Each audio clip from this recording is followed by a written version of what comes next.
Hey everyone, it's Alex here from Carnivore for Life. It's Wednesday, 22nd of November, and it's 9:15. I'm just off to do some schools teaching.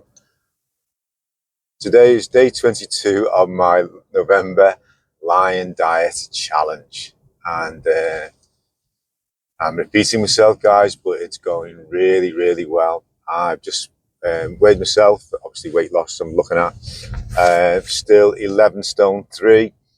I think I could go for 11 stone 2 on the scales. It's hovering between, but yeah, I think the point is I've sustained and maintained the weight loss. I've been going to the gym.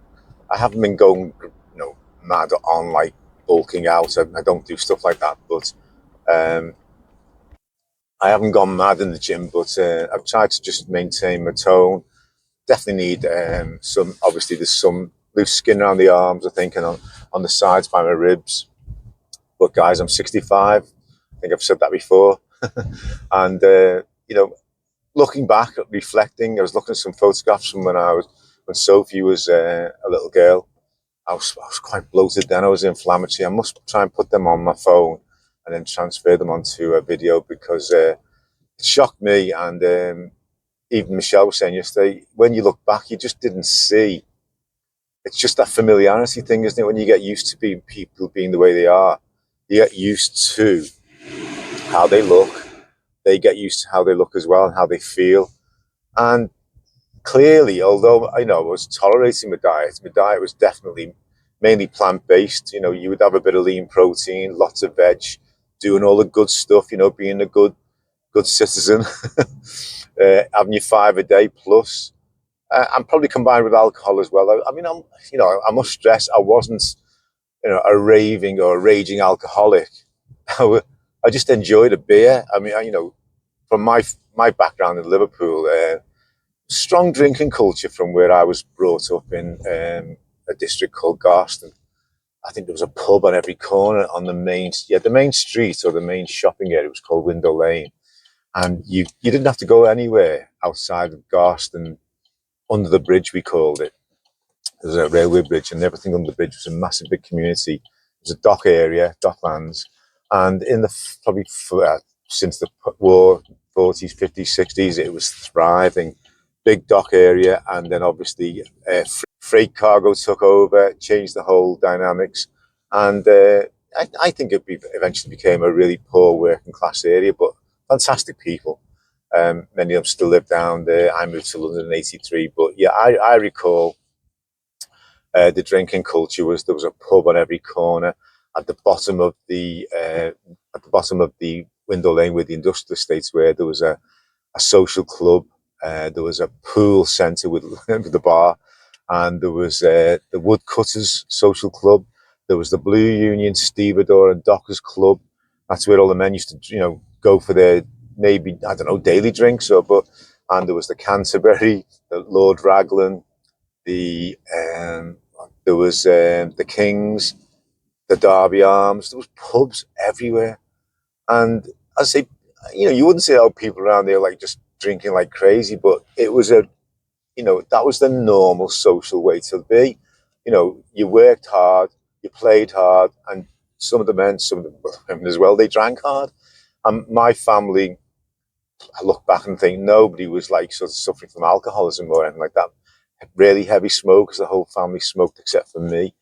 And drinking was part of life. So, I make no bones about it. I've always enjoyed a drink. I went from beer probably when I think started putting the weight on once I started doing my sports and my knee started to get really bad. But yeah, drinking became a thing where hump day, which is Wednesday in the States, I was like, right, I'm having a beer now. That's it. I've had enough. I'm working hard. So therefore, justification, stress busting, rewarding. And sometimes you never even thought about it, like people who smoke or people who do drugs. And I'm so pleased now that I've reflected over the last 19 months and, with great support from my family, because I think I was get to the point where, we got to a point where I think Sophie and Michelle sat down with me and said, babe, we notice you're drinking too much. You're you're not your happy usual self. It's making you moody, and so grateful that I've been able to sort of reflect on that. I think the words to say are to wake up to what I was doing. I think I've touched on alcohol on a couple of my videos, and a few people have acknowledged that and said, "Yeah, we can relate." And I think it's helped me a lot. It's not just because I'm a bloke, but a lot of blokes, they do hide behind that screen, or they go into their man cave and stay away from it all. But I do notice now that when I do steer clear from it for a long time, my energy levels are brilliant. So I don't know, what can I say? I just feel grateful that even at my age now, I can um, look at it with a more clear view, and not maybe like what I've done with coffee and all the things that were inflammatory in my diet, all the carbs and all the veggies, which I might go into another video about oxalates, lectins, phytates, phytonutrients, all real stuff. And it's made me realize that by eliminating from my diet, it's basically got my body back into shape.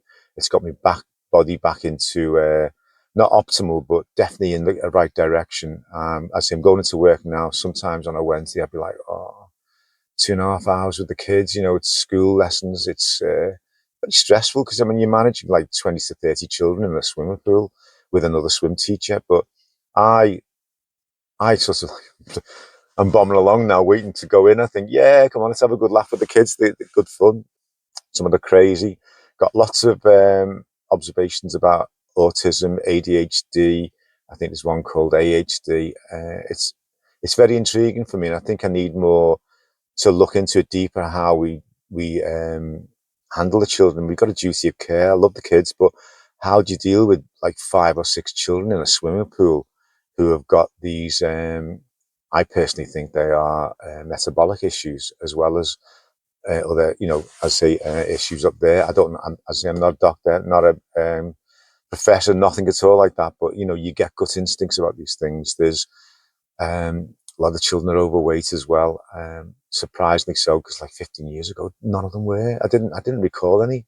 The odd one here and there, but if you look at the diet regime of children over the last 15 years, it's plummeted, particularly following lockdowns. I think people are turning to fast food and processed foods much quicker now, and it's very, very sad. But I'm hoping that there might be a revolution, a food revolution coming along, starting with Kerry from Homestead How and the Healing Humanity movie.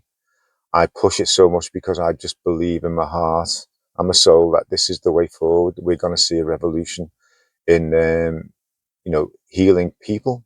And getting heavy today, aren't I? But anyway, I'm off into work. So anyway, cookie lesson later, 2 ribeyes, I hope. And wherever you are, guys, have a great day, and I'll catch up later. Hey everyone, just back from swim teaching. It's 12 noon.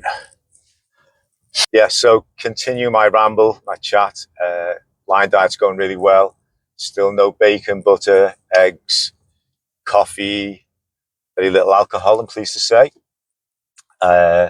Feeling great. Weighed myself this morning. I'm sure it said 11 stone, 2.5 pounds. So that's 156.5 pounds. Woo!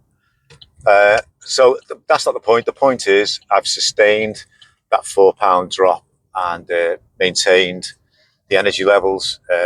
Line diet definitely works, guys. I can say that 100% now. If I went through to the end of December, I'm just trying to imagine what it'd be like. Eating earlier, definitely hungrier, but I'm lasting longer between each meal. So yesterday I had me ribeyes. I had a little bit of ground beef, but I'm starting to really enjoy the ribeyes. It's going to be more expensive for me, but I think I need to supplement the ground beef as much as I can. So yeah, looking forward to the 1st of December and tucking in. Alex asked me last night, Dad, have you had a coffee? No, he's really impressed, I think. I'm impressed that I haven't had my bacon and eggs. Not the fact that I haven't had them, but for me not to have these go-tos for 22 days. 22 days. it's hard for anyone to believe. Me and Shell were talking last night about the addiction to everything that we have in our lives. And if I think about it, I've probably been having sugar since I was one, so 64 years, sorry, 63 years, or 62 and a half years, sugar diet, okay? Sugar addiction, or sugar addiction. And it must take some people a hell of a long time to get away from it. I was surprised how much I adapted to the carnivore way of eating in that first month. I thought I'll probably end up doing keto. I'd never heard of these two diets. I'd never heard of ketosis. I'd never heard of keto. And never heard of. I knew how to eat like a carnivore, but I didn't know there was a diet called carnivore or an elimination diet. So I was amazed how quickly I adapted. But then coming off the coffee, the things I love, the salty things like the bacon. I say that's been a massive challenge, but massive challenge. Aren't I exaggerating? That's been a big challenge, but I can affirm that the benefits, energy-wise, the thinking, clarity is definitely another level. Always another thing, guys, which I haven't really talked about. When we talk about mental issues, I was never a moody, aggressive, reactive type of person. I've always been a glass half full. I've always been a positive person, and but I think probably once I got to the 60s, I started getting ratty with people about traffic, the way people drive. Victor Meldrew in the UK, people will relate to that. I don't believe it. I can't believe what he's doing. Getting really fed up with the politics, the way governments handle the thing, and I was quite not stroppy, but really sort of like more short-tempered than I used to be. And again, that's something me and Michelle talked about. And I look back on the last 18 to 19 months, and I'm almost like a Buddhist monk. I'm like, everything's calm. Whenever I'm driving, anybody cuts me up, I'm like, yeah, have a nice day. It mustn't be a carnivore. It's stuff like that. It's really, it must affect your mood, obviously, because it's, the brain's connected to the gut. I don't know much about mitochondria or the microbiome, gluconeogenesis. I'm looking into it all, but it's fascinating stuff. And I do honestly believe that it has changed my whole approach, or the way I respond to circumstances, reactions to potentially negative issues. In my swimming lessons, the teachers look at me. I'm not shouty anymore. I've always been quite disciplined because of the safety aspect, and they're in deep water. But I'm not Gandalf out of I'm not Gandalf out of the Hobbit anymore. I haven't got my big stick. I'm really quite calm, and kids are having a good laugh. We're all having fun, and yeah, it is an amazing benefit if it is connected to the carnivore diet. I just love it. So, anyway, guys, I'll probably edit this later. I'm rambling. Ready for 2 ribeyes or possibly a ribeye and some ground beef. Okay, wherever you are, have a great day.